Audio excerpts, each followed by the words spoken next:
গঙ্গা নদীর ধারে হেমলগঞ্জ নামে একটা গ্রাম ছিল। গ্রামের বেশিরভাগ মানুষের মতো বিমলও অতি দরিদ্র কৃষক। জমিতে ফসল ফলিয়ে তা বিক্রি করে তবেই দিন গুজরান হয় তাদের। কিন্তু বেশ কিছুদিন ধরে তাদের জমির ফসল একদল দুষ্ট লোক চুরি করে নিয়ে যেতে শুরু করেছে, যার ফলে গ্রামের কৃষকেরা বেজায় সমস্যায় পড়েছে। একদিন বিমল গ্রামের আরো কয়েকজন কৃষককে একজোট করে আলোচনা করছে। বিমল চিন্তিত মুখে বলল, ভাই সব, আজকে আমি তোমাদেরকে ডেকেছি কেন সে তো তোমরা জানোই। আমাদের সমস্যা তো দিন দিন বেড়েই চলেছে। দাঁড়িয়ে থাকা একজন কৃষক বললেন, সত্যি কথা ভাই, তুমি আমাদের সব ঠিক কথা বলেছ। আমাদের সব উপায় তো বিফলে যাচ্ছে। ওই দুষ্টু চোরের দল আমাদের রক্ত জল করা ফসল চুরি করে নিয়ে যাচ্ছে, আর আমরা কিছু করতে পারছি না। বিমল চিন্তিত মুখে বলে, আমাদের ছোট গ্রাম, গুটি কয়েক মানুষ, রাত জেগে কদিন পাহারা দেব আমরা? জমিদার মশাই খাজনা নেওয়ার সময় একদিন দেরি করেন না। এদিকে আমাদের ফসল রক্ষার কোনো সাহায্য করবেন না বলে দিয়েছেন উনি। এই সামনে আবার খাজনার সময় গিয়ে এলো বলে। কিন্তু কি করে খাজনা দেব আমরা? খেতে যেটুকু ফসল আছে সেগুলো দিয়ে দিলে তো না খেতে পেয়ে মরতে হবে। অপর কৃষক বলে, আমার তো আবার সামনে মেয়ের বিয়ে, কি করে টাকা জোগাড় করব কে জানে। আচ্ছা, আমরা রাত জেগে পাহারা দিতে পারি না? একটা তো কাজ করতে পারি, একটা কাকতারুয়া তো বসাতে পারি জমিতে, যাতে সেটা দেখে ওই চোরেরা মনে করে কেউ পাহারা দিচ্ছে। বিমল একটু ভেবে বলে, উপায়টা মন্দ বলনি তুমি। রাতের অন্ধকারে কাকতারুয়া দেখে মানুষ বলেই ভুল হয় বটে, কিন্তু তাতে কাজ হবে কি? চেষ্টা করে দেখতে ক্ষতি কি? চলো একটা কাকতারুয়া জমিতে বসিয়ে দিই। এই ভেবে সকলে মিলে একটা কাকতারুয়া বানিয়ে জমিতে রেখে দিয়ে যে যার বাড়ি চলে গেল। কিন্তু যথারীতি চোরের দল এসে বিমলের জমির সমস্ত ফসল একদম সাফ করে দিয়ে চম্পট দিল। আর সকালে ঘুম থেকে উঠে সেই দৃশ্য দেখে বিমল একদম ভেঙে পড়ল। চিৎকার করে কেঁদে বলল, হায় হায় হায়, কি সর্বনাশ হলো আমার! হায় হায় হায়, আমার সমস্ত জমির ফসল চুরি করে নিয়ে গেল। এবার আমি কি করে পরিবারের সদস্যদের খাবার জোগাবো? আর আর আর খাজনাই বা দেবো কি করে? হায় হায় হায়, না, এই জীবন আর রেখে লাভ নেই। এই মুখ আমি আর কাউকে দেখাবো না। না না না, কাউকে না। এই বলে সে মনের দুঃখে কাকতারুয়ার পাশে একটা বড় গাছ থেকে ঝুলে গলায় দড়ি দিল। আত্মার অতৃপ্ত আত্মা গিয়ে প্রবেশ করলো ওই কাকতারুয়ার শরীরে। সেটা কেউ জানতে পারল না। রাতের বেলা কেউ ক্ষেতের মধ্যে দিয়ে যাতায়াত করলেই গা ছমছম করে ওঠে তাদের। এরপর কেটে গেছে বেশ কিছু মাস। মাঠের ফসল আবার ফলেছে। সেদিন অমাবস্যার রাত, ঘুটঘুটে অন্ধকার চারিদিকে। এমন সময় হলো কি, দুটো লোক খুব আস্তে আস্তে মাঠে ফসলের দিকে এগোচ্ছে।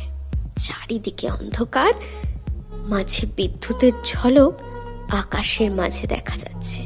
একটা লোক বলল ধীর কণ্ঠে, ভাই, কি ঘুটঘুটে অন্ধকার আজকে, দেখ, অন্ধকারে যে কিছুই দেখা যাচ্ছে না। অপর লোক উত্তর দিল, যা বলেছিস ভাই, সকালে তো দেখে গেছিলাম মাঠে ফসলে ভরে আছে।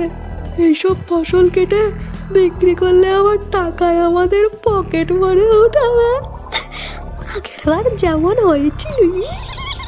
প্রথম লোক বলল, হ্যাঁ, তাড়াতাড়ি চল, নইলে আবার ভোরের আলো ফুটলে গ্রামবাসীরা আমাদের পিটিয়ে মেরে ফেলবে। এই বলে অন্ধকারের মধ্যে হেঁটে হেঁটে ক্ষেতের মধ্যে এগিয়ে আসতেই তারা দেখলো কাকতারুয়াটা দাঁড়িয়ে আছে। প্রথমে একটু চমকে গেল, পরে হেসে বলল, ওরে বাপরে, ভয় পেয়ে গেছিলাম প্রথমে। ওরে বুঝলাম এটা তো একটা বড় একটা কাকতাড়ুয়া। গ্রামের বোকা লোকগুলো ভেবেছে এটা দেখে আমরা হেব্বি ভয় পাবো, যেন এটা হাঁটতে চলতে পারে। অপর লোক কিছু একটা শব্দ শুনে বলল, হ্যাঁ ভাই, কিসের একটা শব্দ হলো না, যেন কিছু একটা হাঁটছে। হ্যাঁ, আমিও পেলাম। ও ও ও কিছু না, ক্ষেতেরই দূর হবে, ক্ষেতেরই দূর, কিছু না। বিদ্যুতের ঝলকানি হতেই দুজনে দেখে কাকতাড়ুয়াটা ওদের পিছনে এসে দাঁড়িয়েছে। এই ভাই, এই কাকতাড়ুয়াটা তোর থেকে অনেক দূরে ছিল না, হঠাৎ এগিয়ে এলো, তোর পিছনে এলো কি করে? কই কই কই? ওরে বাবারে, ওরে বাবারে, এ তো ভুতুরে কাণ্ড।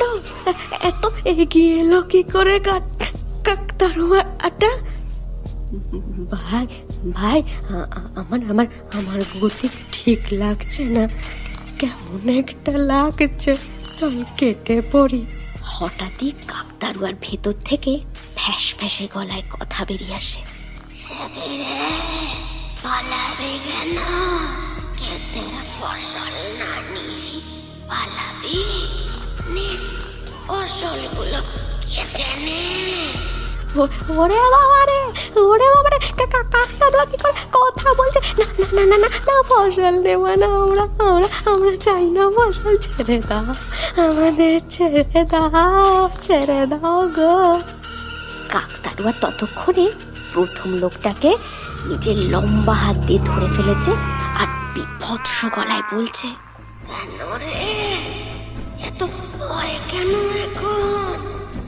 যখন রাতের অন্ধকারে গ্রামের গরিব লোকেদের রক্ত জল করা ফসল চুরি করে নিয়ে পালাস, আজ তোদের জন্য নিরপরাধ মানুষের জীবন শেষ করে দিতে হয়, তখন মনে থাকে না? আজকে তোরা দেখবি অন্যায়ের শাস্তি কি হয়। না না না, ভুল হয়ে গেছে, আমাদের ছেড়ে দাও, আমাদের ছেড়ে দাও, বাঁচাও বাঁচাও বাঁচাও, কে আছো, বাঁচাও বাঁচাও। নিমেষেই কাকতাড়ুয়ার শক্ত হাতের মুঠো লোকটার গলায় বসে আর তাকে দম বন্ধ করে মেরে ফেলে। আর দ্বিতীয় লোকটাও ঠিক এক উপায়ে মেরে কাকতাড়ুয়া তার প্রতিশোধ পূরণ করে। ব্যাস, তারপর থেকে আর কেউ কখনো ভয়ে ওই গ্রামের ফসলের দিকে চোখ তুলে তাকানোরও সাহস পায়নি। গ্রামবাসীরা স্বস্তির নিঃশ্বাস ফেলে আর মনে মনে বিমলের আত্মাকে ধন্যবাদ জানায়।